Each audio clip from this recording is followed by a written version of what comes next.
In 1985, 8 young lives simply disappeared without a trace, families left in silence. For 20 long years, their names were spoken only in whispers, their fate a haunting void. And then, a rusted train station locker swung open, revealing everything. It was the summer of 1985 when 8 friends posed for a photograph on the platform of the Ridgeway Junction, a modest train stop in rural Pennsylvania. The group had known each other since high school. Some were siblings, others had grown close through college. That picture, with its easy smiles and denim jackets, would later become infamous, not because of what it showed, but because it was the last verifiable image ever captured of them alive.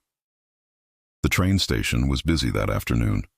The numbered platforms clattered with travelers, and the smell of diesel and sun-warmed iron filled the air. To anyone watching, nothing about that group stood out.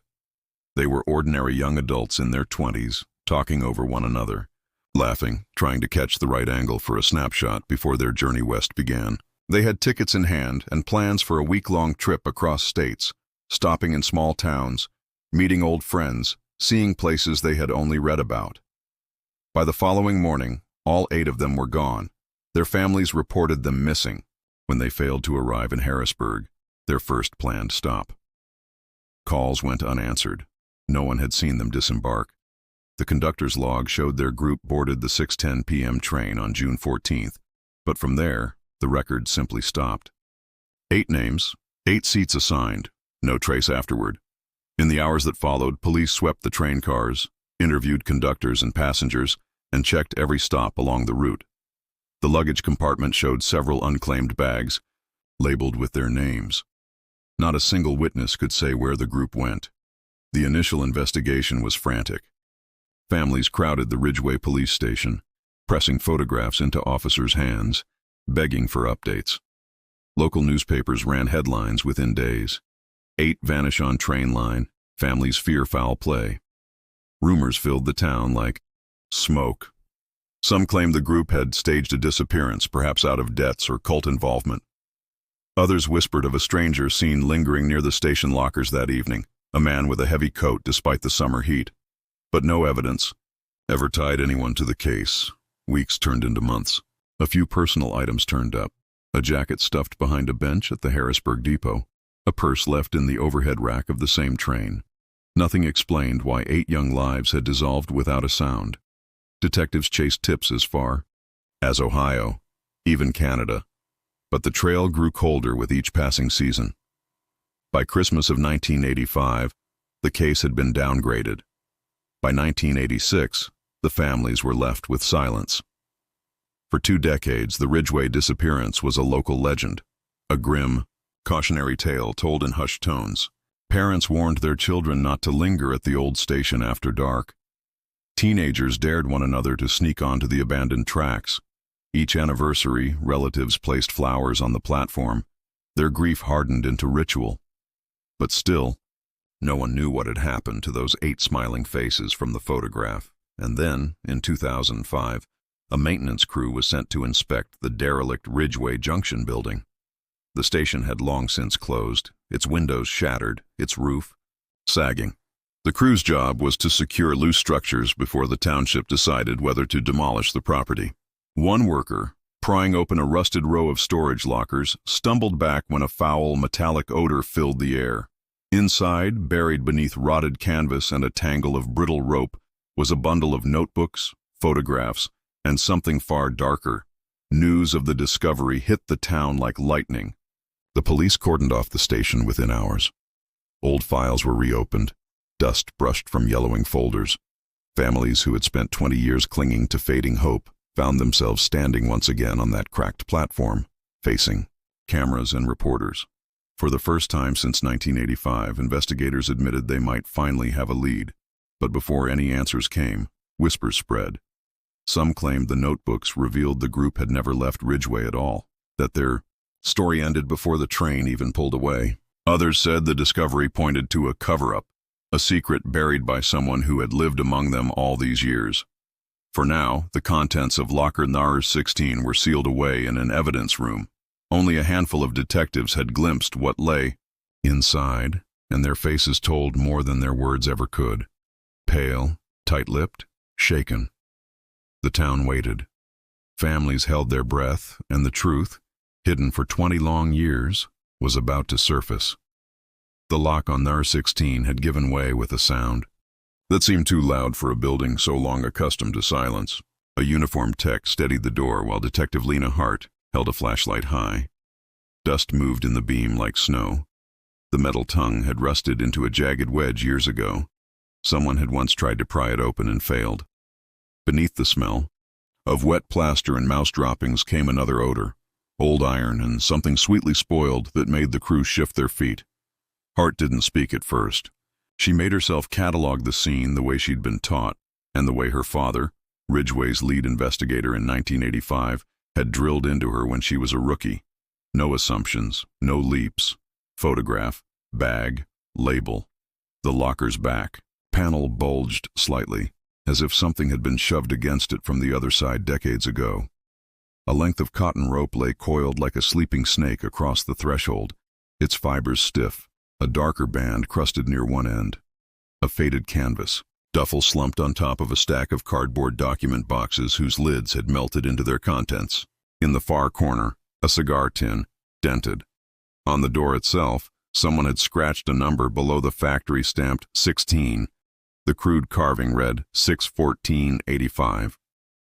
Two mothers stood in the taped-off doorway with permission to observe from a distance. Ruth Nolan, 70 that spring, had her hands wrapped in a knit scarf, though the day was warm. She recognized the rope before the detective said a word. Ellen kept a safety whistle on that. She whispered to no one in particular. For hikes, we threaded it through so she wouldn't lose it. Her voice had the matter-of-fact tone. Grief sometimes learns, a way of keeping from breaking apart. Beside her, Denise Merritt steadied herself on the wall, nodding toward the duffel. Caleb's from the garage, she murmured. He always marked things with tape like that. Check. For green tape. Hart looked. Along one seam of the canvas, a thin strip of green electrical tape held down a fray in the fabric. She felt the old case shift inside her chest, becoming heavier and strangely more present, as if the missing were about to walk back through the door and ask for their belongings. The techs lifted the items one by one. The rope went to its own evidence bag. The cigar tin rattled when Hart shook it gently. Inside were 3 brass keys on a ring, each stamped with small letters, Mez, Boyle, and Store. The document boxes peeled apart like wet leaves. Within the first lay a ledger book, bound in cracked brown. On its front, in cramped block letters, someone had written, Shift Log, Vale, 1984-1985. Hart knew the name from her father's notes. John Jack Vale had worked nights at Ridgway Junction, a custodian who'd locked up the platforms after the late train. He'd died in 1991. His statements back then had been routine and forgettable. Saw nothing, heard nothing, just swept and went home. She cracked the ledger with gloved fingers. The pages fought back, then the spine gave and the smell of stale glue rose like a trapped ghost. Vale's entries were short, mostly mundane. Mop supply low, plumber late, teenagers trespassing, warned by Officer Diaz. But the entries for June 14th were boxed in with pencil, as if the writer wanted to see them again. 10 p.m., westbound on time. Platform 2 cleared for inspection. Word from dispatcher, keep entry shut till call. 22 p.m.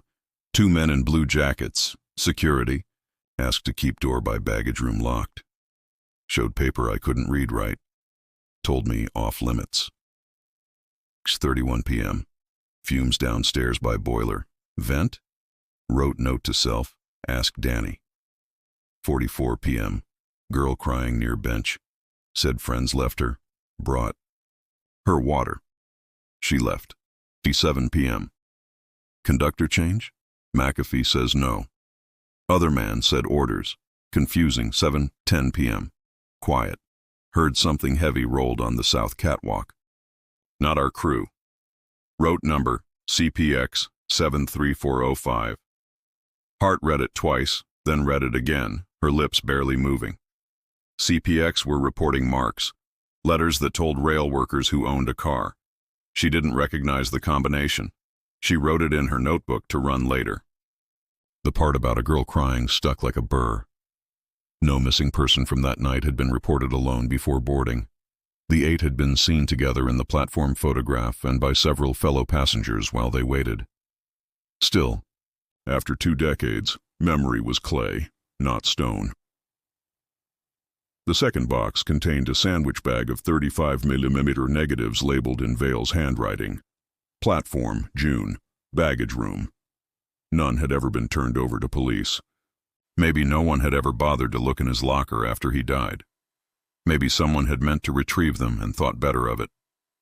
Hart handed the bag to the evidence tech with instructions for gentle scanning and cataloging. The third box held what every cold case detective both hopes for and fears. Personal items bundled together as if a novice had tried to hide them all in one place. There were wallets with mildewed leather, driver's licenses fused to plastic windows, a denim jacket patch bearing a cursive E stitched in navy thread, a chipped keychain shaped like a small blue star. Ruth made a soft sound when she saw the star. "Ellen bought that at the county fair," she said, and for a moment she looked not like a woman in her 70s, but a mother waiting at a classroom door. Inside the canvas duffel they found paper, carefully stacked despite the years. A folded brochure of Ridgeway Junction, its cartoon map marked in pencil with X's along the edges of the freight wing. A claim ticket stamped Harrisburg Day Lockers, 311, 61585, redeem within 24 HRS, a Polaroid with the developers, chemicals long dried, the image faint but discernible. The 8 friends in the station waiting room, time-stamped 7:03 p.m., after the sun had dipped and the fluorescent lights cast a hospital pallor on everyone. They were not laughing in this one. Most looked toward the camera with pinched expressions, as if whoever held the device had called their names mid-argument.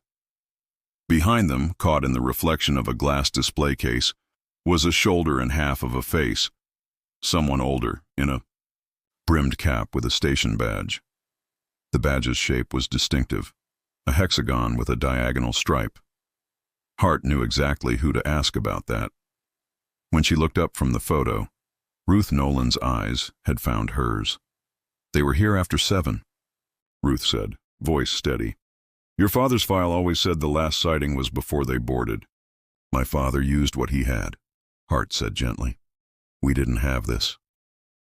She tapped the Polaroid's white border with a gloved knuckle. They worked for hours, turning paper and memory into evidence.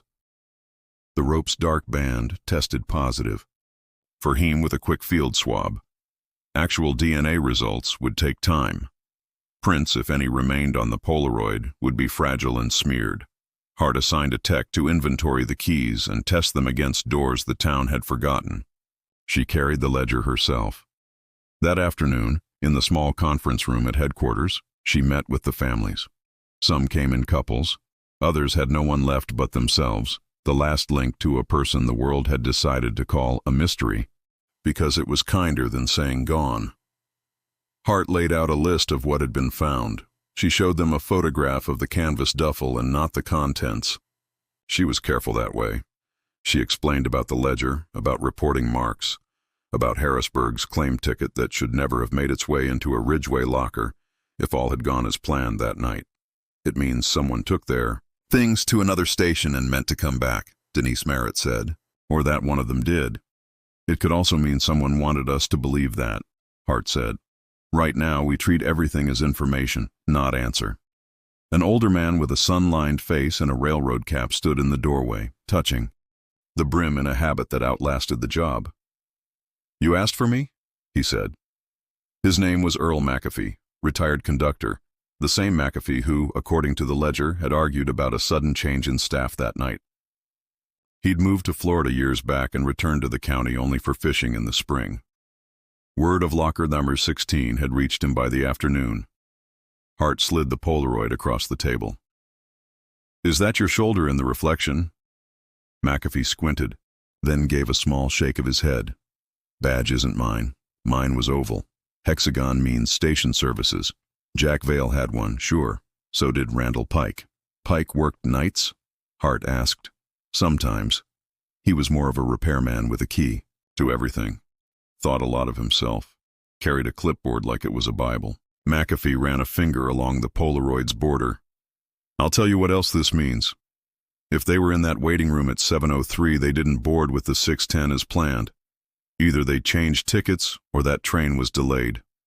Mine wasn't, which means someone told them to wait. Who could have told them? Ruth asked. McAfee's shrug was careful, as if it might knock something over. Anyone in a uniform, or anyone who acted like they had reason to. Hart logged the names, times, possibilities. After McAfee left, she phoned a contact at the Rail Bureau about CPX 73405. The answer took an hour. The reporting marks belonged, back then, to a small private company that leased refurbed freight cars for specialty shipments. CPX cars occasionally rolled through Ridgeway on the parallel freight line, not the passenger track. You wouldn't attach a CPX car to a passenger train unless something had gone very wrong or very planned. By evening, Hart stood in the station again, the place gone sepia with low light. She held the mezz key from the cigar tin and walked down a corridor that had once led to the mezzanine office, now a narrow balcony that overlooked the empty ticket hall. The key stuck in the first lock she tried, slipped into the second, and turned in the third with a click that moved through her bones.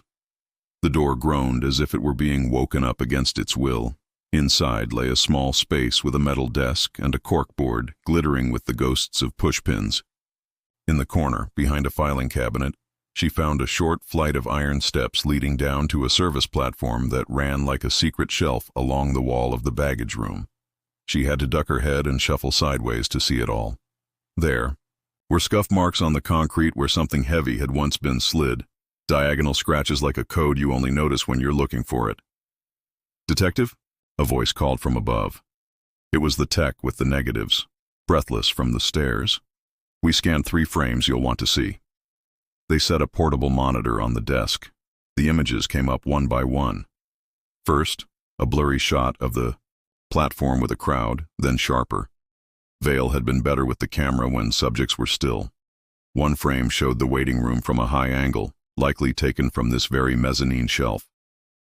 In the lower right, the 8 friends clustered with suitcases at their feet, heads turned toward a man just out of frame. In the glass behind them, the same partial reflection, brimmed cap, hexagonal badge. Another frame showed the baggage room door held partly open by a wooden chock. A rolling cart sat inside, loaded with crates. A clipboard rested on top. On the mesh of the cart, someone had chalked CPX 73405. And then the third frame stopped Hart's breath because it should have been impossible. It was the south catwalk outside the baggage area. Red painted rail, steel grid floor, and on it a narrow freight car, doors closed, like a wall of corrugated gray. The exposure was long. A ghostly streak cut the bottom edge where Vail had moved his hand. But across the car's steel was a white square with stenciled numbers, 73405. In front of it, 2 men in blue jackets stood with their backs to the lens, talking to a third dressed in a Ridgeway cap. Hart looked at the mezz key in her palm. Vail had stood where she stood and taken these, then hidden them. Had he been frightened? Guilty? Or had he thought no one would believe him over official logs? Ruth Nolan's phone rang downstairs, loud in the hollow building.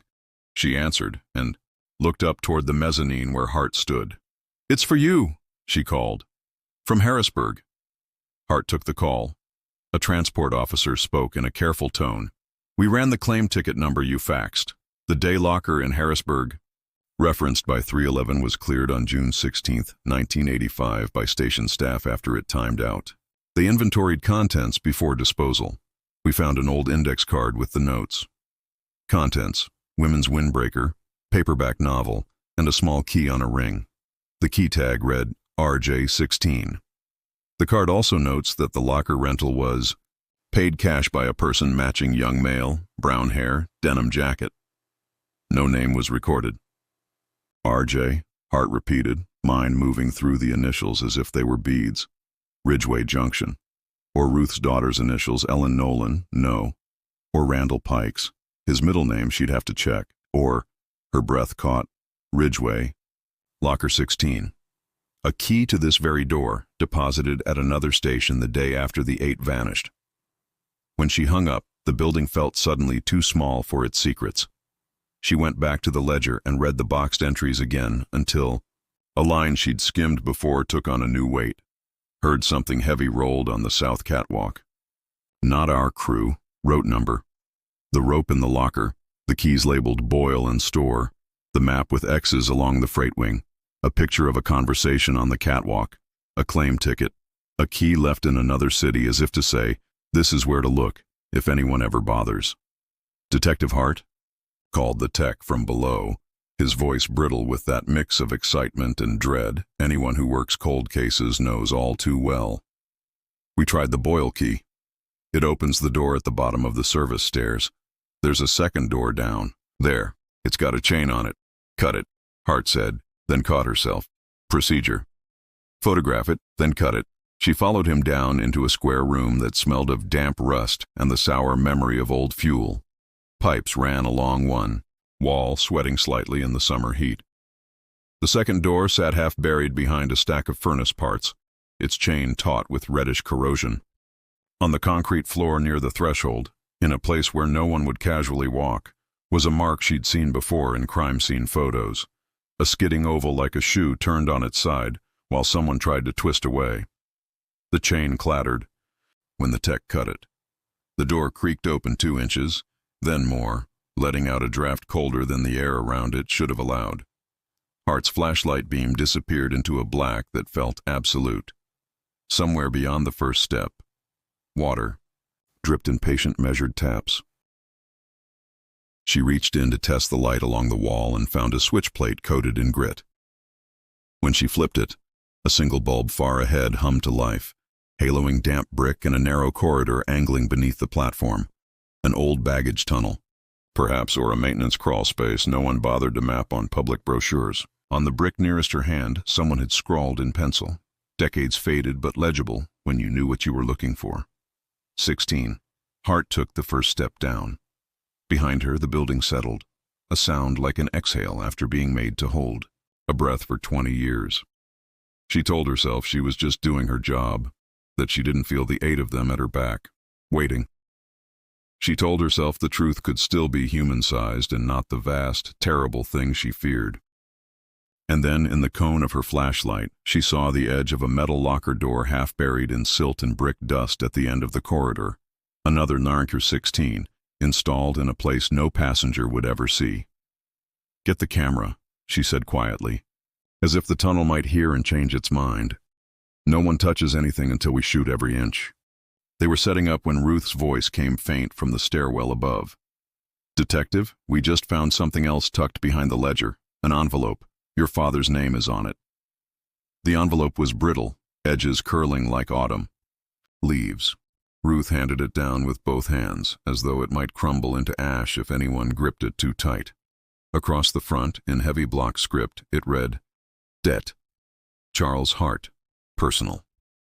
The handwriting was shaky but deliberate, the kind that belongs to someone used to filling forms or signing work logs, not writing letters.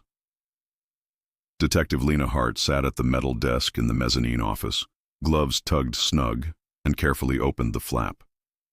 Inside was a single sheet of lined paper, yellowed to the color of old tobacco. She unfolded it, smoothing creases that had hardened into the page. A smell of iron and mildew lifted. The letter began, without salutation.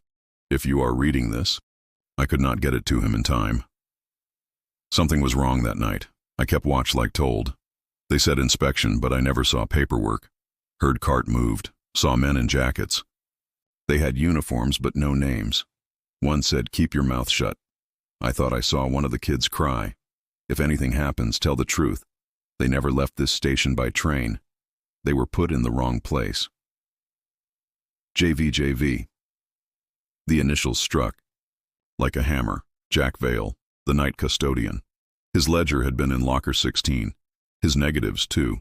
And now this, an unsent note to Lena's father, the lead detective back in '85. Why hadn't Vale delivered it? Fear, intimidation. Or perhaps he had, and it had been intercepted before Charles Hart could see it. Lena folded the letter back into its envelope and held it still for a long time, the way one might hold a hand from the past. She imagined her father in his uniform, chain-smoking on the platform while reporters shoved microphones in his face, waiting for leads that never came. He'd died in 1999, his reputation tarnished by critics who said he'd mishandled the Ridgway case. All those years, maybe Vale had tried to reach him.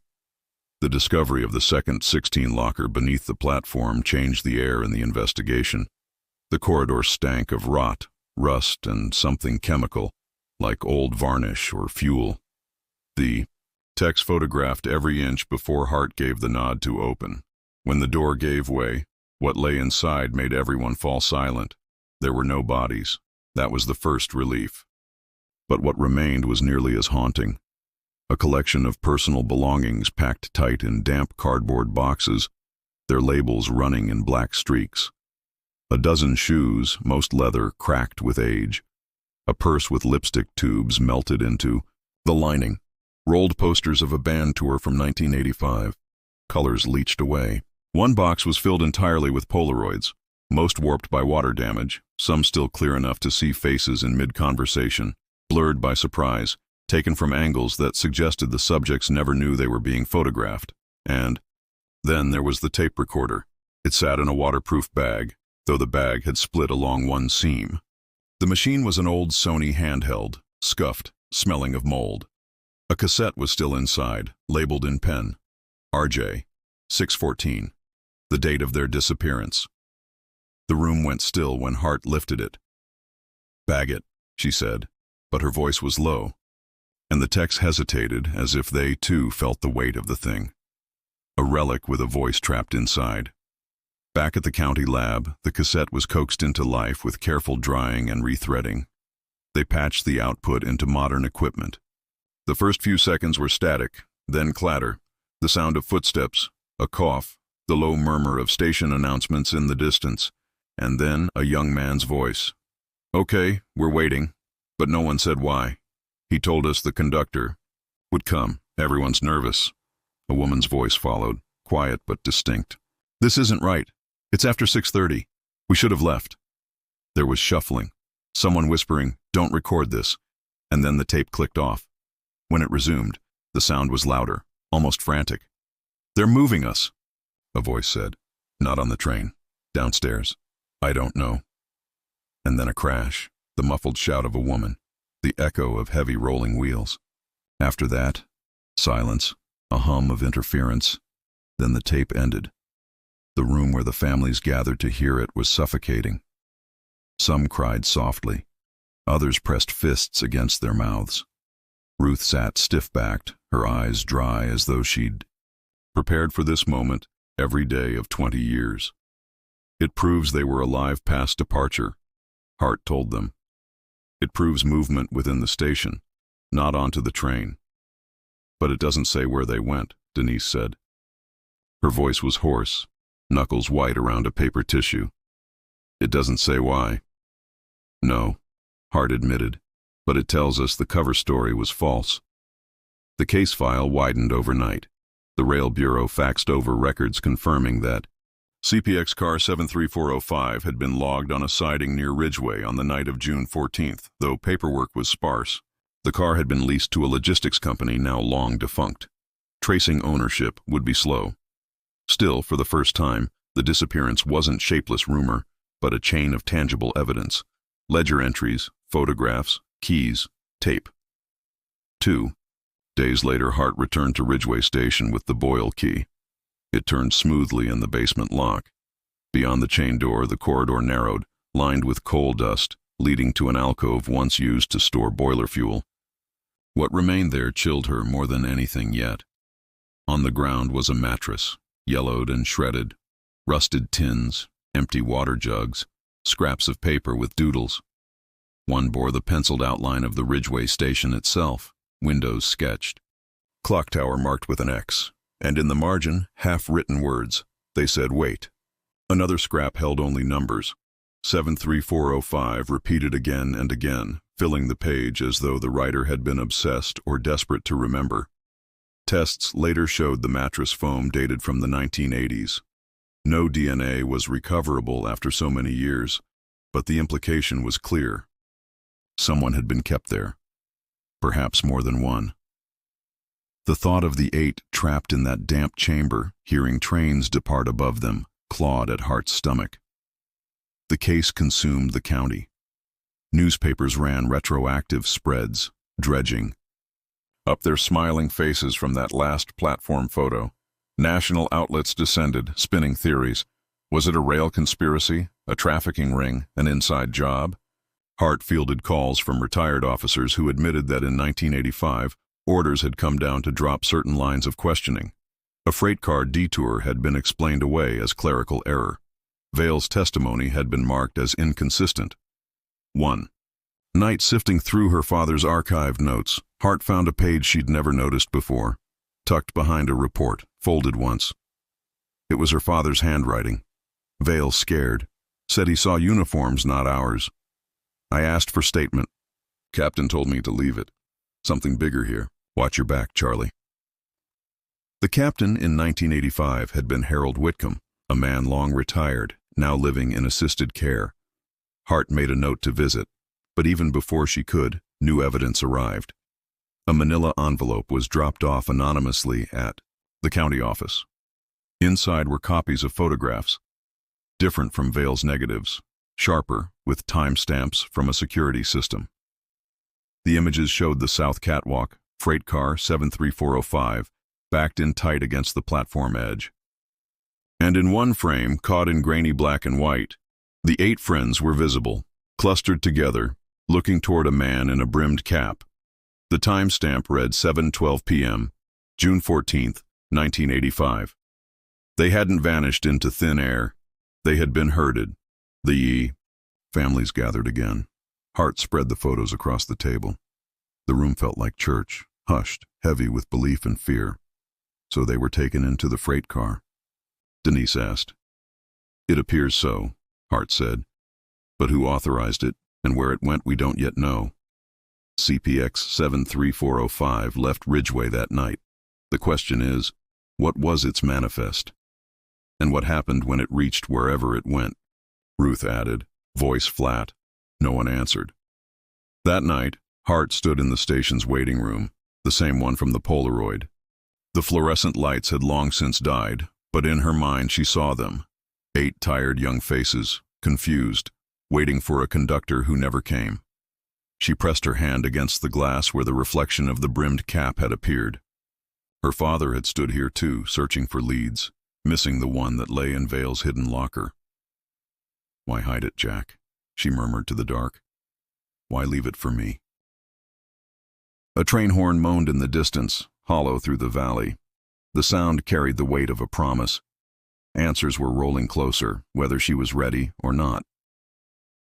The next step was Harrisburg, the disposal of that day locker's contents, and the question of who carried the key marked RJ16. Whoever it was, they had known where the truth lay all along. And now, with the second locker opened, the truth was beginning to breathe.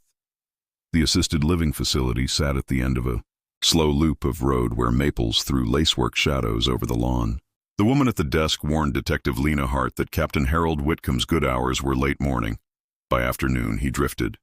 She arrived with the sun still slanting. Whitcomb was smaller than in the photographs pinned to old news clippings. His shoulders had sunk, but the jaw was still the same stubborn line. He angled his hearing aid, peering at Hart with the mild suspicion of someone who's outlived too many agendas. You worked under my father, she said, taking the chair at a careful angle where he could see her without glare. Charles Hart. His eyes sharpened. A good cop. Too honest for that summer. He glanced toward the window as if the air had grown heavy. You have his eyes. I need to ask about Ridgeway, June 85. The orders that came down. The muscles in Whitcomb's cheek twitched once and settled. Orders, he said, exploring the word like a thumbnail along an old scar. There were a lot of those. Some came with letterhead. Some came as favors. He rubbed his fingers together as if feeling the thickness of a paper he remembered. They told us there was an inspection, a change in track usage, last minute. Due not interfere with station services or rail security operations. That was the phrasing. From who? Rail police liaison signed it, but that wasn't the voice. He lowered his own. A logistics contractor had run into trouble with their shipment. You know the way these companies spring up and fold. We were told to keep the platforms clear and to discourage questions. When your father started asking the wrong kind, my phone rang. I told him to let it rest for a night. Whitcomb's mouth went thin. He didn't. I'm glad he didn't. I'm sorry he paid for it. Paid how? Every closed door he hit thereafter had my fingerprints, Whitcomb said, not hiding from it. I thought I was protecting a line we couldn't cross with local authority. I thought it would be sorted higher up. But you don't get a reckoning just because you deserve one. He tapped the arm of his chair. You want a word? Ask people about special handling. Ask about a clipboard with that phrase on it. Ask Randall Pike. Pike worked nights, maintenance. Pike worked for whoever flashed him the right badge, Whitcomb said. And for a breath the old captain looked every inch a man who had carried too many secrets to bed. He liked being the man with the keys. Hart slid a photo from a folder, the hexagonal badge reflected in the waiting room glass. Whitcomb squinted, then nodded. Station services. Pike wore it when he wanted to feel official. Where is he? Dead. 1996.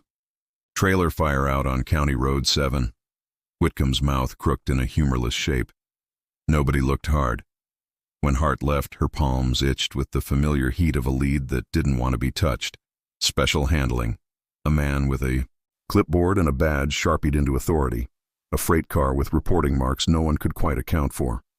She drove back toward Ridgeway with the old man's words in her ear and a promise she didn't say aloud, that she would not let her father be the last person to push when the answers resisted. By afternoon, she had a court order in motion. Access to a storage unit that had been paid through by a third party after Pike's death, then left to lapse, its contents held in lien. The manager had a lopsided smile and a ledger older than the keypad on the gate. Been a while since anybody asked about this one, he said, swinging the corrugated door up. Dust lifted, turned to spokes in the light. Inside, the artifacts of a man who hoarded proof that he mattered. Milk crates of manuals, rusted socket sets, a metal locker door leaning against the wall with 14 stenciled into it as if he'd collected trophies. A box labeled uniforms contained 2 blue jackets with hexagonal patches, station services stitched in thread that gleamed even under grime. At the bottom, under a tarp that stuck to itself, lay a clipboard. The first sheet was brittle, corner broken off, but the words were clear in stamped ink.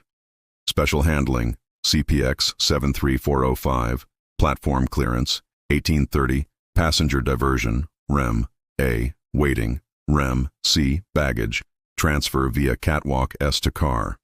Time target, 1915, Auth, R. Pike, Upsleisen.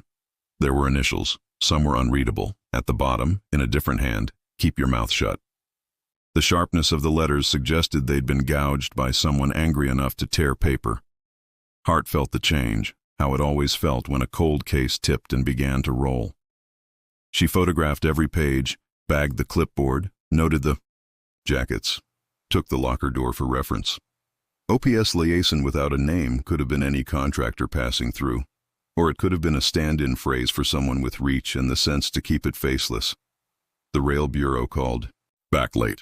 A historian who loved old manifests the way some men loved baseball cards walked her through the path of CPX 73405.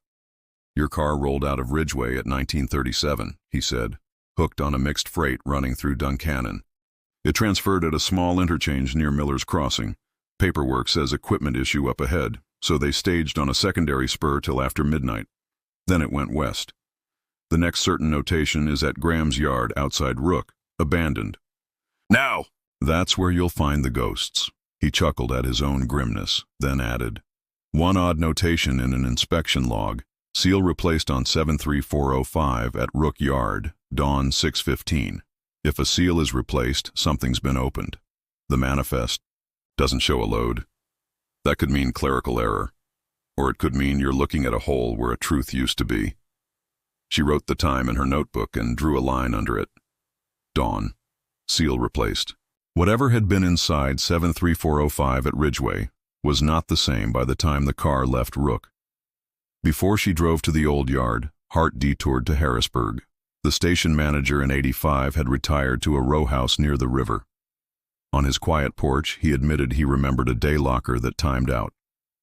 "We cleared it like we always do," he said, watching a gull hover above the water as if stalling was a form of relief. Small key on a brass ring, tag said RJ16. A girl dropped it the morning after all that fuss. Barely looked me in the eye. She might have been sick. So pale. She set the key down and left before I could ask her to sign. We were supposed to take a name for abandoned articles. Do you remember her? Hart kept her voice gentle. Anything about her? Clothes, a rope, a whistle?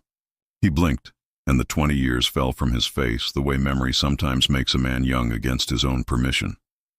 A rope, yes. On her bag strap, maybe. And a sound. I don't know if I imagined it or if I heard it for real after.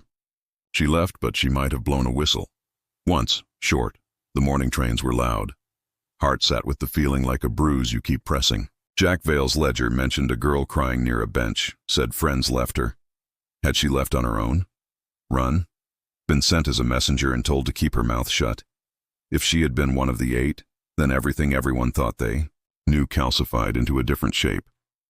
She called the rail historian again on the drive to Rook Yard and asked if any rail police reports mentioned a disturbance that weekend. He laughed softly, not unkindly. If there were, they won't be, in what I can send. But we kept the phone logs from the yard office because the switchboard billed per call. He scanned while she idled at a red light and read out a number she knew in her bones.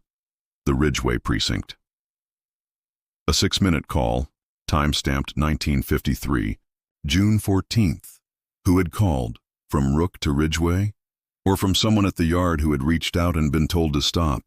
Rook Yard had been left to fade back into the weeds. The old inspection shed grew out of the field like a gray tooth. A caretaker in a security cap let them in with a shrug. "Kids come out here to paint the walls," he said. "Watch your step in the pit." The pit was a trench where undercarriage inspections had once been done. Now it was a rain-fed pool with a skin of oily rainbow. Hart stared at the rusted rails, the scars where heavy things had scraped, and imagined dawn. June 15th, 1985. A small team with bolt cutters, a seal hissing out of its groove, a door pulled aside. If you opened a car and discovered something you didn't expect, something people-shaped, what would you do? If you were paid not to see, maybe you kept your eyes on the ground. If you were human, maybe your eyes wouldn't obey. Old Joe said he heard banging that night. The caretaker offered, warming to his own story now that he saw she listened. He was on the night watch back then, asleep at the desk half the time. He swore to me he heard it, thumping like someone kicking the inside of a trunk. He called the number they gave him for questions. The voice told him, "Do not approach. Special handling in progress." He got fired the next week for drinking on shift. He did drink, but I think that wasn't why. Where is Joe now? Dead, the caretaker said with the matter-of-fact kindness of rural men. He'd be proud, someone asked. On the concrete near the pit, a circle of rust marked where a seal drum might have been set down, waiting for reattachment. Hart crouched and touched the edge, feeling its grit. She could see it too clearly. Open, close, make it look untouched. Like a magician putting the lady back in the box. Back in the car, she called her evidence team. DNA from the rope wasn't telling a story. Time had eaten the alphabet. The cassette had given them 31 usable seconds and too many questions. The negative scans were better. In the high-angle waiting room image, a sign on the wall listed an operations liaison by job title, not name. The frame cut off the tag's lower half where a first name might have been. Somewhere, she thought, there would be a memo that spelled it all out because someone always writes it down. She needed that piece of paper. It was almost dark when she reached the station again. The families had left flowers by the number 2 sign as they did every year, and the blooms looked too new for the ruin. She found Ruth Nolan sitting on the bench anyway, as if the day had split into two colors and she'd chosen the quieter one. Ruth watched Hart approach with that steady gaze of mothers who have had to become archivists of their own grief. "You spoke to Whitcomb," Ruth said. "I did." Hart sat beside her. "He gave me enough to know there was pressure from above. He said the words, 'special handling.' We found a clipboard in Pike's unit with those words typed across it." Ruth nodded once, her hands folded in her lap. Ellen kept a whistle on a rope because she said if she was ever in trouble she'd want a sound that didn't ask for words. "When I sleep, I hear it sometimes. In dreams I am too slow to reach her, and I wake with my heart pounding like it's still echoing off the station roof." She looked at the dark doorway to the baggage room. If she came here and didn't go, there must have been a reason. Someone left a key in Harrisburg that pointed back to this place. Then, "Someone wanted to be found," Ruth said. She paused long enough that Hart wondered if she'd retreated to the far country of memory.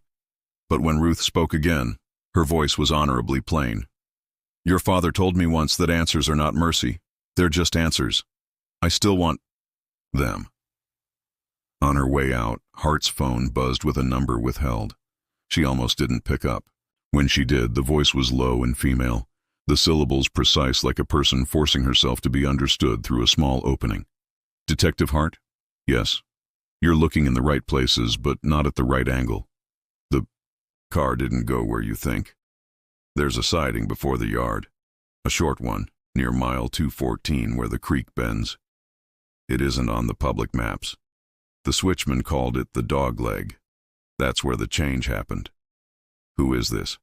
Silence then. "You knew my mother once." The voice trembled. "Recovered. You were at the vigil. You were 11. You held a candle that blew out." Hart's mouth went dry. "Who are you?" Another silence, as if the caller was measuring how many breaths she could trust. "I don't want to do this on a phone. I don't trust phones. There's a diner off Route 6, the Buckhorn. I'll be there at 9 tomorrow. Sit at the counter, order coffee, leave with whoever sits 2 stools away. If you bring anyone else, I won't come in."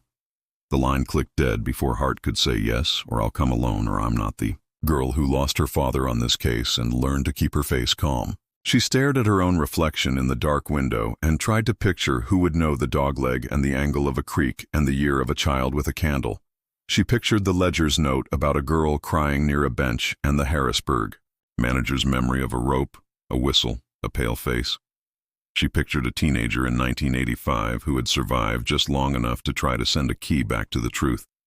At dawn, she drove the line along mile 214, walking parallel to the old track through waist-high grass until she saw it. The unfamous curve locals always knew as the dogleg. A short siding peeled off and ran along the creek, skirting a thicket, rejoining the main past a stand of poplars. She knelt in the grit where a switchman would have stood and touched a spikehead bright under a flap of dirt, the way metal keeps a shine where human hands go over and over. In the thicket itself, a rectangle of soil had a different memory, sunken by inches as if something heavy had sat there many days once and then gone away. The creek had been busy over the years, rearranging its own ideas of where it should bank. Whatever small bones it might have carried, it had returned to silt. But on a root there was a snag of canvas the color of old raincoats. She bagged it and left the rest undisturbed, the way you leave a childhood room untouched because entering it is a ceremony you don't want to do until you can look straight at what you lost. The Buckhorn Diner's neon sign hummed with the kind of loyalty only gas stations and grief can produce. Hart parked where she could see her car and the 2 exits, then sat at the counter as instructed. Coffee steamed. The waitress called her Han without needing a story. The radio at the grill played a song that had been popular the year of the disappearance. The singer's voice thinned by time until it sounded like a woman on the other end of a long hallway. At 9, a woman in her late 30s walked in, paused just inside the door to measure the air, then took the stool 2 down. She wore a sweater too thick for the day, and a baseball cap pulled low. When she looked sideways, Hart saw a small scar along the jawline and a rope-thin lanyard around her wrist with a key fob attached. A 5-pointed plastic star, once blue, now paled to the color of skim milk. The woman lifted her chin, the smallest acknowledgement. "You're Lena," she said, using the name in a way that implied possession. "Your father taught us to hold candles steady between our fingers so the wax wouldn't burn." "You were there," Hart said. It wasn't a question. The woman's mouth trembled and set. "I was there for a lot of things." She slid the key fob along her knuckles like a rosary bead and stopped herself. "Don't look at me too hard. I'm not ready to be who you want me to be. But I can tell you what he wrote on the clipboard because I've seen it in my sleep for 20 years. "What did it say?" "Special handling," the woman whispered, and the words landed in Hart's chest like a thing that would bruise. She could feel the turn in the room, how the story curved when it found a mouth that had lived it. The woman stared at the mirror behind the bottles of ketchup, at the reflections of men with trucker caps eating eggs, at the way ordinary days continue in spite of what they contain. "You'll want to know where the car went. You'll want to know who locked the door." Hart kept her hands flat on the counter so they wouldn't show the shake. "Yes." The woman turned the star fob once, twice. Up close, Hart could make out the shallow nick along one edge where a teenage girl might have chewed it when she was frightened. The woman's eyes flicked to the window and back. "I can tell you where the switch was thrown," she said. "And who threw it. But before I do, you need to know something else." She took off her cap. Underneath, her hair was the color of dark honey threaded with gray. On her left ear, a tiny stud glinted. 5 points, a star. Her mouth found the courage her hands doubted. "They say 8 vanished," she said. "But that night there were 9 of us in the room." The diner's clatter of dishes and coffee refills seemed to fall away when the woman said it. 9, not 8. Lena Hart stared, the steam rising from her mug fogging the air between them, as though the space itself was unwilling to carry the words. "Who?" Hart asked, keeping her voice steady, careful not to fracture the fragile moment. "Everyone's files list 8 names. Every witness saw 8. The woman's eyes swept the room, landed back on Hart. "Because I wasn't supposed to be there. I wasn't on the passenger manifest. No ticket. No photograph in your files. I was the sister who tagged along at the last minute. Ellen Nolan's younger cousin, visiting for the summer. They let me come because I begged. I shouldn't have been there. My name is Sarah." Hart's mind moved through decades of notes. Ellen Nolan. Yes, her mother Ruth had kept vigil longest of all. A cousin had been mentioned once in a newspaper quote, but never followed up. No photo, no listing. Sarah's absence from the official count wasn't accidental. It was omission. Either a blind spot, or someone made sure she disappeared from the record. "You're saying you were in the waiting room with them that night," Hart said carefully. Sarah nodded. Her hands trembled around the pale key fob star, the plastic, dulled by years of touch. "And I walked out. Not by choice, because one of them pushed me toward the door when the men came." Hart leaned in, resisting the urge to glance at her recorder. "Tell me what you saw." Sarah's throat worked before words found their shape. "They told us to wait. Said there'd been a change, that the 6:10 was delayed. It felt wrong, but uniforms make you doubt yourself. Randall Pike was there. I remember his clipboard, the way he wouldn't meet our eyes. He said it was special handling. That phrase never left me. 2 men in blue jackets led us through the baggage room. We thought maybe it was security. But the doors they used weren't ones passengers ever used. The air smelled like fuel, and then we saw the freight car, gray, corrugated, numbers stenciled, 73405. They rolled a cart of boxes up a ramp, then told us to get inside. Her voice dropped. Some of us argued. Ellen's boyfriend shouted, said this wasn't right. One man hit him across the shoulder with a baton, quick and silent. I screamed. That's when Ellen grabbed me. She shoved the whistle into my hand. Whispered, run to the lockers. Leave something behind. I couldn't move. She pushed harder. Go, she said. And when I looked back, she was already being pulled toward the car. Hart's chest constricted as she imagined it. The chaos, the impossible choice. You made it out. I made it as far as the stairwell. A worker, Jack Vale, saw me crying. He pressed water into my hand. I don't think he understood what was happening. Or maybe he was too afraid to say. I left the whistle in a locker. I took the key to Harrisburg the next morning, shaking so badly I could hardly put it on the counter. I thought someone would connect it. I thought someone would come. Her mouth twisted. No one did. Hart thought of the claim ticket. The tiny brass key labeled RJ16. The note in Vale's ledger about a girl crying. The puzzle pieces clicked with an awful finality. You were the 9th. You survived. Sarah's shoulders stiffened. Survived is a word that makes people feel better. I didn't live. I hid. My aunt, Ruth, never knew. My parents moved me away. We changed my name, then changed it again. They said if the men found out I'd seen, I wouldn't make it to 16. I was 14 that night. I've been 40 in my head ever since. Hart breathed slowly, fighting the urge to drown in the revelation. Why come forward now? Sarah's gaze went glassy, fixed on the diner's mirror wall. Because I heard locker 16 was opened. Because someone left that key for a reason, and I was too much of a coward to follow it through. I thought maybe you'd put the rest together. Yeah. Waitress clattered dishes in the background, oblivious to the way the world was reordering itself at the counter. Hart forced her voice steady. Sarah, I need you to walk me through everything, every face, every word. If you're willing.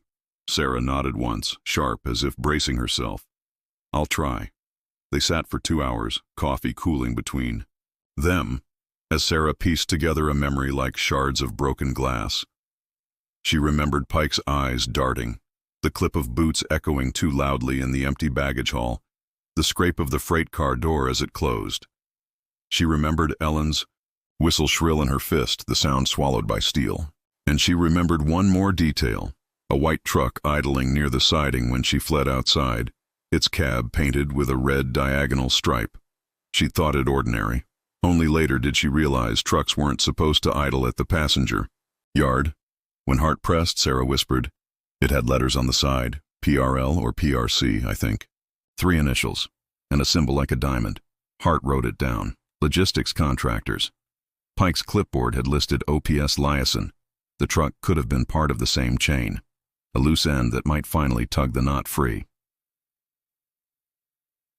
That evening, Hart spread the evidence across her office wall. Vale's ledger, the Polaroids of the waiting room, the clipboard with special handling, the cassette tape, voices frantic, the Harrisburg claim ticket, and now Sarah's testimony, the 9th witness, hidden for 20 years. Together, the pieces told a chillingly clear story. The 8 hadn't vanished into myth. They'd been deliberately diverted, herded into a freight car under the guise of authority, sealed and rolled out on the line. Pike had facilitated, others had overseen, and Sarah, only Sarah, had been forced out, carrying the whistle and the burden of silence. Hart's next move was the dogleg siding at mile 214. If the car had been pulled there before Rook, something must remain. She returned with ground-penetrating radar, a forensic team, and the weight of expectation on her back. They swept the soil where Sarah said she'd seen the car idle. The machine chirped at intervals, tracing anomalies below the surface. At 2 feet deep, the shovel bit metal. A corroded lock seal, stamped CPX, the numbers almost gone but still legible, 73405. Another foot revealed a coil of rope, brittle as bone, its fibers fused with soil. And then, farther in, the outline of a shoe. The work slowed. Each scrape of earth revealed fragments, a belt buckle, a purse clasp, scraps of denim, all consistent with the missing 8. No complete remains, but evidence undeniable. Proof the car had been opened here, its contents partly discarded, perhaps transferred, perhaps worse. The families were called in. Ruth Nolan stood at the edge of the pit, lips pressed so tight the color drained from them. Denise Merritt wept into her hands. They'd spent 2 decades picturing a void. Now they faced soil, coughing up pieces of their children's lives. Why bury them here and not all of it? Denise asked through tears. Hart could only shake her head. Maybe they moved the rest. Maybe this was what they couldn't carry. Or maybe it was meant as a marker, like the key. A message someone hoped would surface.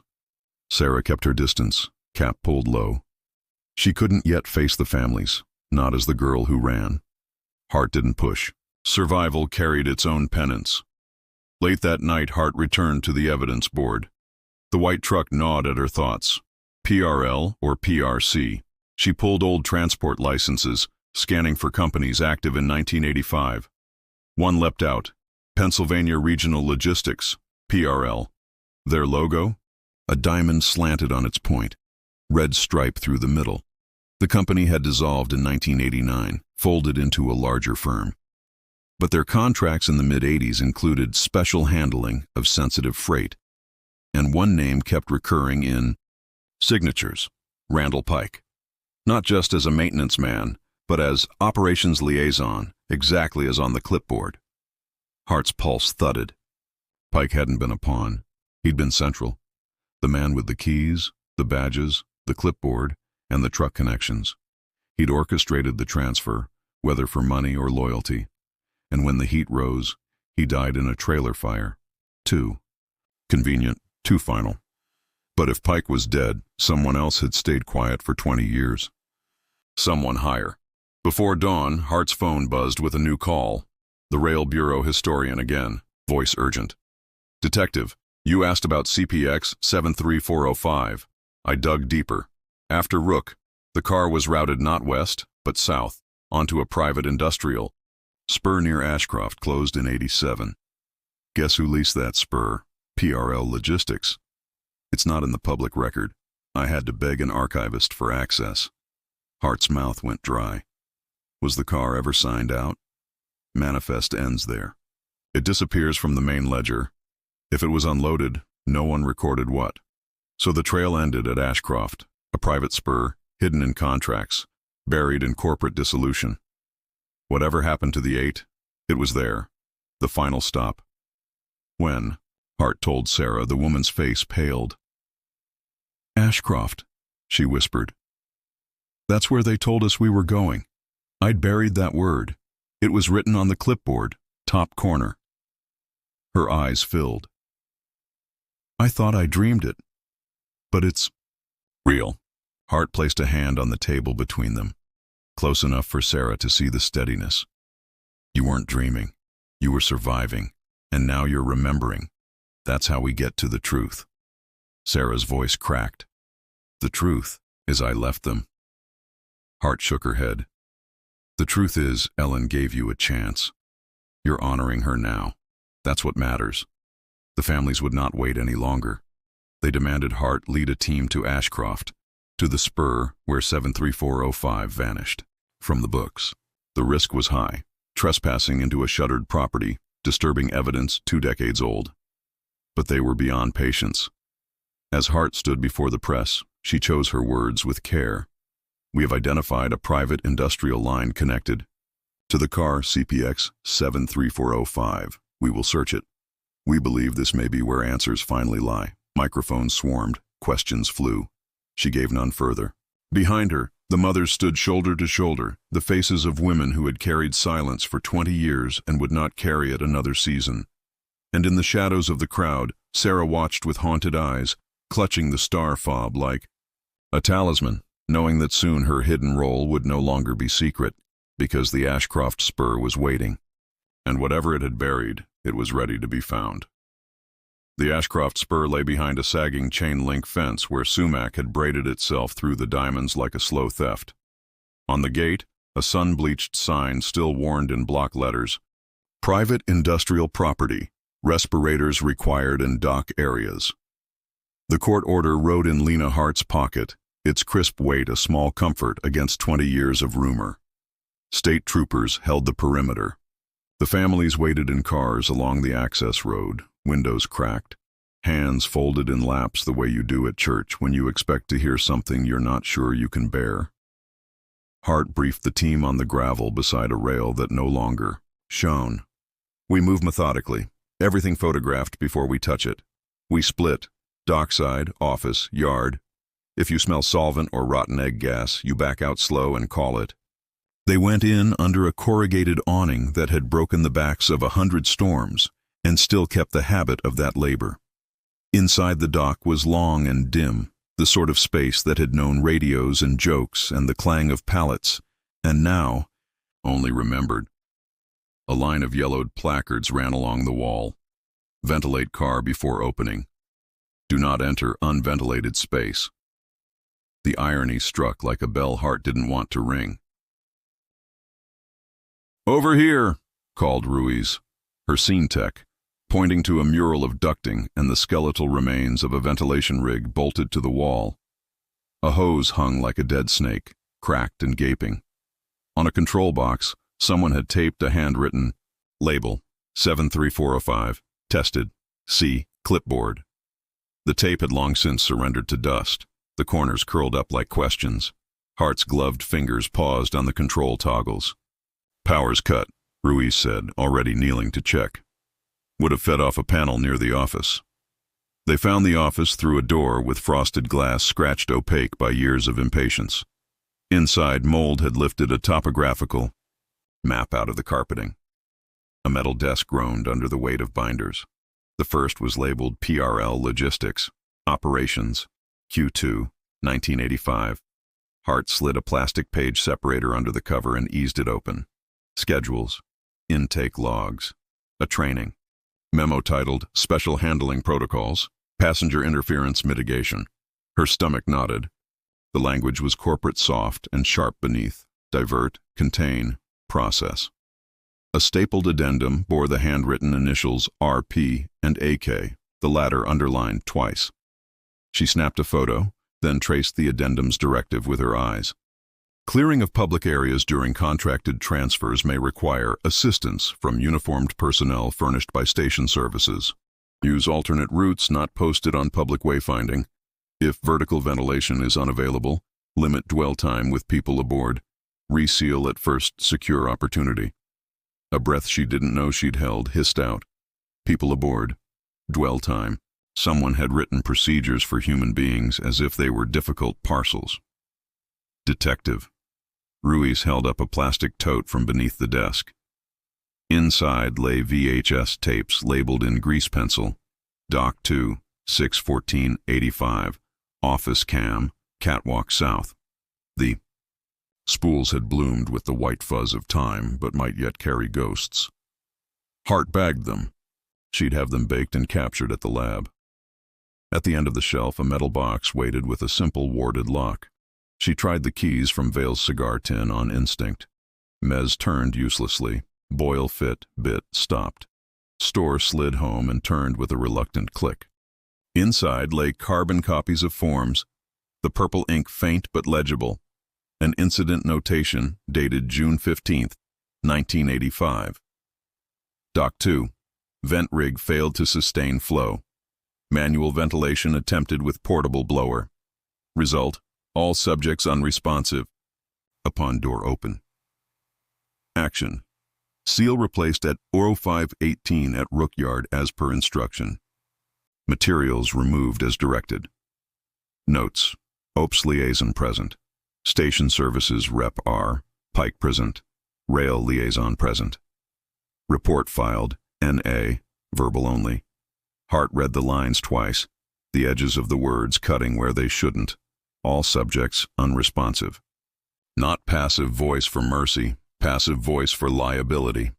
They had opened the car at dawn and found death, and then sealed it again as if that could make it less true.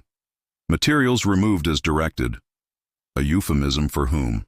For what? On a lower shelf, she found a lined notebook torn from a spiral. The kind you buy at a drugstore because you need a place to put a thought you'd rather not have. A name was inked in the corner, R. Pike. The pages were mostly part numbers and petty expenses, but mid-book someone had written in a cramped hand that didn't trust itself. 14. They said 8. Clipboard says 8. Girl made 9. Told me to put her out. She ran. Told me not to report. This is me reporting. 15. Dogleg swap. Joe heard. Told him to shut his mouth. He drinks. They'll blame that. Car hot inside when we opened. Eyes like fish. OPS said, fix the seal. Move what you can. Burn what you can't. Hart closed the book as if it had yelped. The image of eyes like fish would not leave.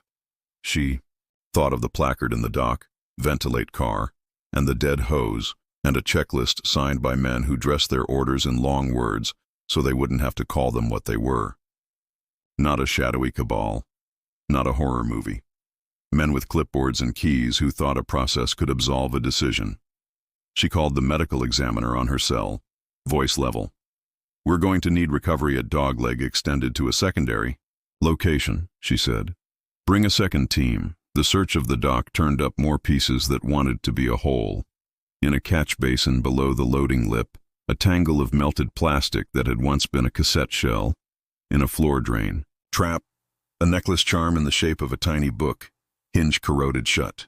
Hart photographed and bagged each, noting where the stories of the living had snagged on the machinery of the place. "Fresh air," Ruiz murmured after an hour, stepping back from the dock into the yard. The summer afternoon had gone long and heat thick. Beyond the warehouse, a spur curved into a copse of poplars. It would have been useful as a quiet tail for a car that needed to be out of sight. The side of the shed bore a hand-painted sign whose letters had ghosted out, but could be read if you knew how to ask eyes to cooperate. "Burn permit posted." They found the burn pit behind that shed. Time had tried to have it, but squared edges. Told on it. Work done by men in a hurry who understood paperwork. The pit's bottom crusted where something had pooled and hardened. A sift with care produced buttons glassed into slag and the warped frame of a metal spiral.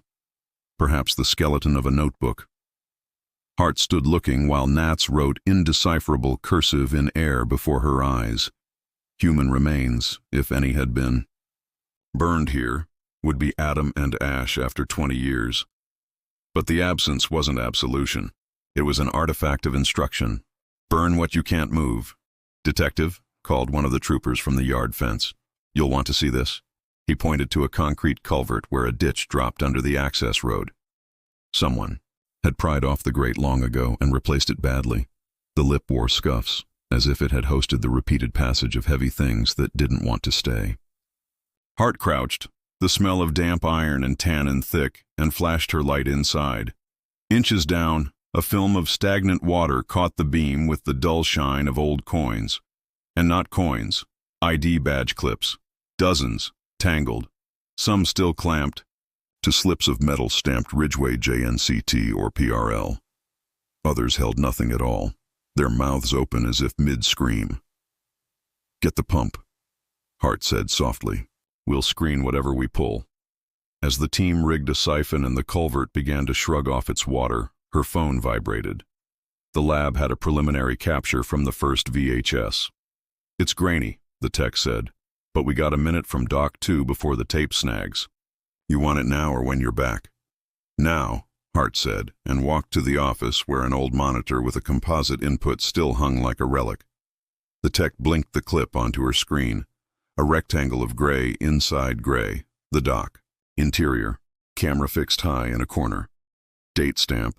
6/15/85/0512. The roll-up door was already open. 4 men stood in the frame. 2 in blue jackets, 1 in a Ridgeway cap, 1 in a clipboard stance that read like handwriting. A railcar's door gaped to the left. There was no sound, but the body language was loud. One jacketed man gestured, with his palm flat toward the door like he was pressing a thought against someone else's chest. The man with the cap, Hart could not see his face, took half a step back. Clipboard wrote in the air. Another figure moved in the shadow that might have been a 5th man, or might have been a trick of light. Then a shape at the threshold, pale, against the dark, and Hart's fingers dug into the desk before she could talk herself out of what she thought she saw. A hand. Small. The angle was wrong to see more. A man reached, not gently, and then the frame stuttered and washed to snow. Hart stood very still in the silence after machine snow. The rightness and wrongness of that minute made something in her throat tight. She rewound and watched again and told herself not to assign faces where there weren't yet faces. But the cap, the height, the habit of turning half away from the camera to speak so your expression is not recorded. Some people conduct their lives as if they're always being interviewed. Outside, the pump wheezed and the culvert surrendered its hoard into a sieve. Hart knelt beside Ruiz as they spread the gray river into shallow trays. Out of the grit came a zipper pull shaped like a blue star, edges chewed. Hart felt the shock run through her before her mind named it. Sarah's fob had been shaped like that. Ellen had one too. On the back in tiny letters, County Fair, 84. She bagged it, the weight of the plastic ridiculous for what it carried. You need to see this. Ruiz's voice had changed. She held a piece of metal no larger than a matchbox, flat and dove, gray, lacquer peeling. Hart took it and turned it under the light. A locker tag, raised numbers ghosted the front, 2 digits, 1 and 6. By the time the sun threw long steps across the yard, they had a card table full of items that refused to be trash if you looked at them long enough. A hair clip with a broken hinge, a metal whistle clogged with iron silt, a college bookstore receipt fused to a keychain, each tagged, each place on a grid, each a small address of a life. She walked the board in her head while the ME weighed. All subjects unresponsive. The vent rig failed. Dogleg. Rook seal replaced. Ashcroft burn pit. The anonymous call. The 9th girl with the key. One name kept reacting to all of it, like an element you couldn't take out of the experiment. OPS. Liaison. And the second set of initials next to Pike's, AK, written with the flourish of a man who enjoyed being initialed. She drove to the nursing home again in the blue that comes before dark to ask Whitcomb a question she had not been ready to earlier. He was asleep in his chair, mouth open, breath thin. She woke him with the soft guilt children learn in church. Captain, do you know anyone from that time, contract side, whose initials are AK? Might have signed memos. Logistics. Ashcroft. His eyes, filmy and bright at once, tracked her face and then something behind it, the past rising like a bubble in amber. Arthur Keene, he said after a moment, regional coordinator for PRL, liked to be called Keene, like he was a film detective. Sharp suit, no tie. Knew which doors were locked and who got to open them. Your father couldn't get him on the phone without 3 messages and a gift basket. Where is he now? Whitcomb's mouth made a shape that might have been a smile, if you didn't know him. Was on the Chamber of Commerce a while. There's a golf tournament named after him now. Money will soak a stain if you pour it long enough. When Hart left the home, the stars were the cheap kind, the ones towns make with sodium vapor lights and bugs. She called her supervisor and asked for overnight surveillance on Keene's house, not because she had a warrant, but because sometimes the right to know and the need to know hold hands and cross against the light. She didn't sleep. She cataloged and cross-referenced and wrote an email to Ruth that she never sent, then deleted, then wrote again. In the morning, the lab called. A second time. They'd baked another tape, office cam, and pulled 8 minutes from June 14th, the night before the doc video. Hart went in, eyes sandy, and stood while the tech cued. A desk like the one she had leaned over the day before. A man in a Ridgeway cap stepped into frame, set a set of keys down, and spoke to someone just outside the lens. In 2 seconds someone stepped in. A man in a suit without a tie, square-shouldered, hair dark, and combed in a flat wave. He took up more space than the room gave him, the way men do when their whole lives have taught them rooms will yield. He picked up the keys. He smiled a smile that had no warmth and plenty of teeth. He slid a document across the desk and pointed to a line with a polished finger. The Ridgeway cap man looked down and signed. The suit clapped him on the shoulder with 2 brisk pats.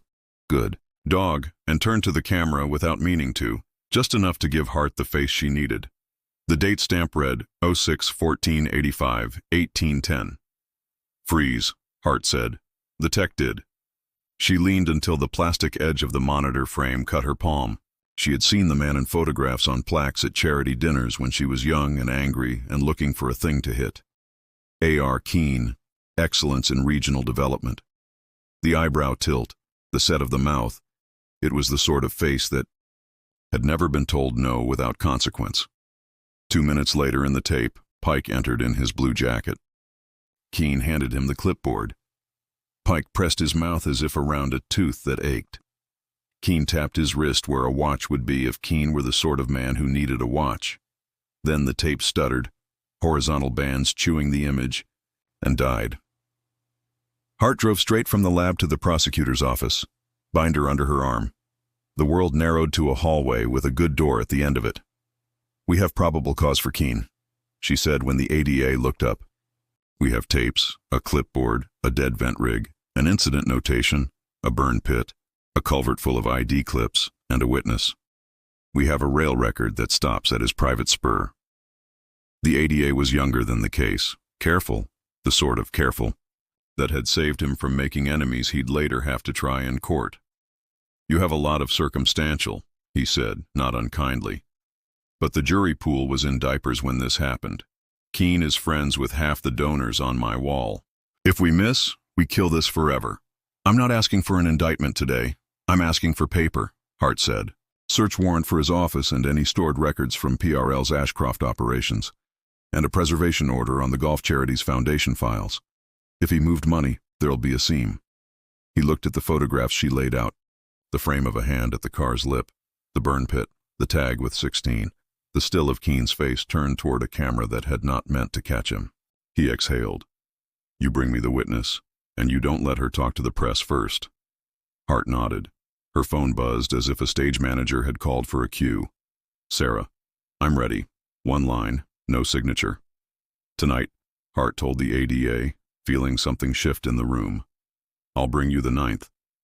Before she could return to the station to collect Sarah and the families for a careful briefing, Ruiz ran up the corridor with the excitement she only allowed herself when the evidence did the shouting.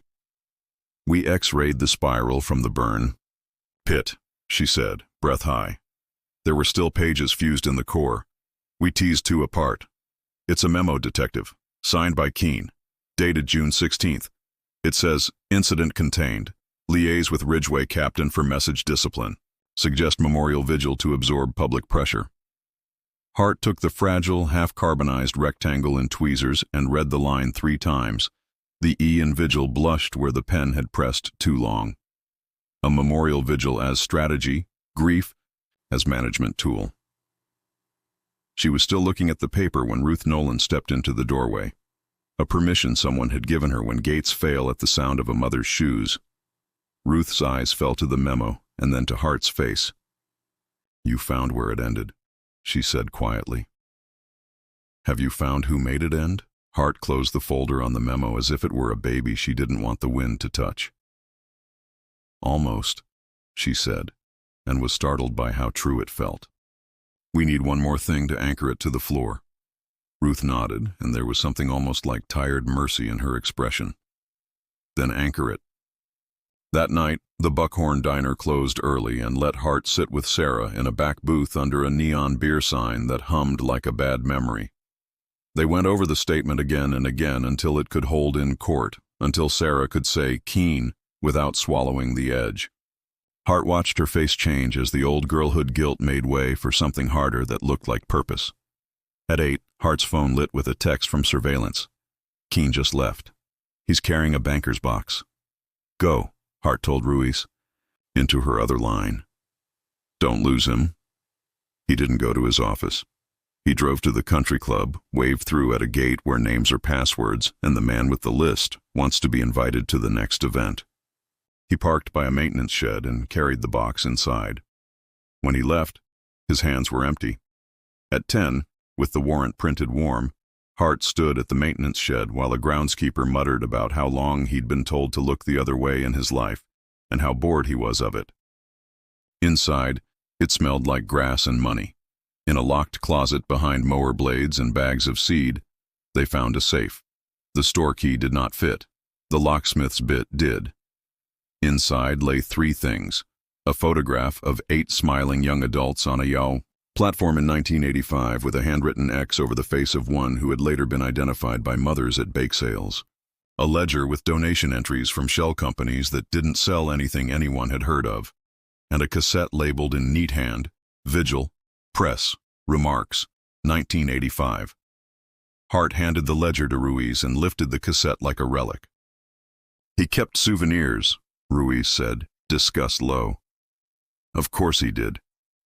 Men like Keene don't see themselves as thieves," Hart said, the taste of metal in her mouth. "They see themselves as archivists of how clever they were." On the way back to the station, she called the ADA. "We have enough," she said. "Bring me the witness and the tape," he replied. "We'll wake the judge." Hart hung up and stared at the dark ribbon of road. It felt like that point in a freight line where tracks converge and your body knows you're about to choose a direction, even if the map is complicated with switches. Ahead waited a hearing with a sleepy judge, a prosecutor with his career in both hands, a man who had made a life out of being knotted into rooms, and mothers who had stood outside rooms 20 years because no one knotted them in. She pulled into the station lot and sat with the engine off, the ticking of warm metal filling the cabin. On the passenger seat lay the still from the office cam. Keen's face paused forever at the beginning of a sentence that would not help him. Beside it lay the tag with the number 16 and the necklace charm shaped like a book that the ME had rinsed and teased open. Inside, 2 initials still lay against a rectangle of mother of pearl. Ian Hart closed her eyes and saw the dock and the car and the hand at the threshold and a man tapping a clipboard with a finger that had never felt ashamed. When she opened them, the hallway inside the station seemed to be made of that thin, bright stuff days are made of, just before they tilt. In the interview room, Sarah stood as Hart entered, her shoulders squared in a way that made her look like a photograph Ruth might have once kept in a wallet. "He's the man with the clipboard," she said, without waiting to be asked, as if saying it first meant the words would belong to her and not to fear. "Keen, he was there. He said, 'It won't take long.'" Hart nodded, passed her a glass of water. "We're going to the judge, then we're going to him." Sarah's hand found the star fob in her pocket and closed. "Will he tell the truth?" "He'll tell the truth, or the truth will tell itself without him." Hart stood, the tape and the warrant in a folder she gripped until the cardboard softened. "Either way, tonight we knock." And in the split second before they stepped into the corridor, before the hallway would fill with the footfalls of a dozen people who had waited 2 decades to hear the sound of a door opening, the station phone rang with the sharpness of news. "Ruiz," answered statue still, listening longer than a normal call should last, her face doing the one thing Hart had not prepared herself to see. She put a hand over the receiver and looked at Hart. "They found a body," she said. "Out by the dogleg, where the creek undercut the bank after the last storm. Skeletal, but there's a wallet wedged in the clay. The ID survived in plastic." She swallowed, voice barely above a breath. "It's not one of the 8. Hart felt the air thin, a curtain drawn back on a stage she hadn't known was there. "Who?" Ruiz's eyes were glass bright. "Jack Vale." The coroner's van idled beside the dogleg siding, its orange flashers painting the creek bank in pulses of borrowed urgency. For 2 decades the water had gnawed at the soil, and now it had given up what it had kept, a skeleton folded against clay, its ribs collapsed inward like an umbrella snapped by wind. In the tangle of bone and root, a leather wallet had resisted rot. Inside, a driver's license photo that stared up from the mud with half a grin. Jack Vale, the custodian who had left ledger notes, photographs, an envelope to Lena Hart's father, the man whose locker 16 had become the case's compass. Detective A. Hart stood with her hands in her jacket pockets, the cool night air drawing lines of fatigue across her shoulders. She studied the remains while the ME worked. "No trauma obvious," the examiner murmured. "Position suggests he didn't crawl in here voluntarily. If I had to guess, blunt force, then disposal. We'll know more with the scan."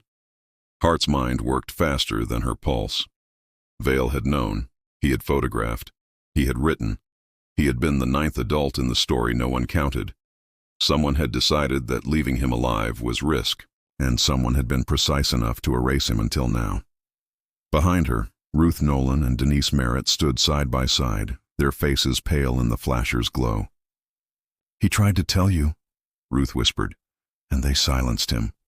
Hart nodded, no comfort in the gesture. "He kept more for us than they meant him to."